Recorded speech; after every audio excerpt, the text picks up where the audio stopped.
আমি কি গরিব হয়ে গেছি? টাকা পয়সা নাই আমার, আশা করি না আমি তেল মশলা কিনি না আমি। বাকি নেন। তেল মশলা দেওয়া হয় নাকি? মাছ কই, মাংস কই? তা চলে গেছে আবার। তো চিনলেন না তো, এই রান্ধন আমি রান্ধছি, বউ রান্না করছে। আর বউ কইছে এখন থেকে আপনার এইসব খাওয়ানি থেকে যে রোগ বাজাইছেন, আর এই রোগের লেগে আপনার এই খাওয়ানিও করছে। আরে বাপ রে বাপ, আমার পোলা লিখে তুমি ডাক্তার কি করে? শেষ করে দিছি। ওরা কেন? আমার কি হয়েছে?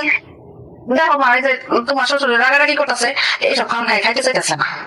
কিছু করার নাই, এই খাবারই এখন থেকে খাইতে হবে। আপনি আর আপনার ছেলে দুইজনই অতিরিক্ত তেল মশলা আর কষা কষা মাংস খেয়ে পেটের রোগ বাঁধাইছেন।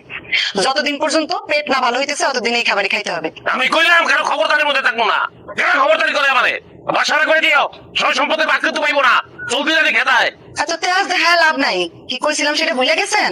বাদশা এখন থেকে আমি যা বলবো সেটাই করো। মাথা ঠান্ডা করে চুপচাপ খায় না, আপনি আমার কিছুই করতে পারবেন।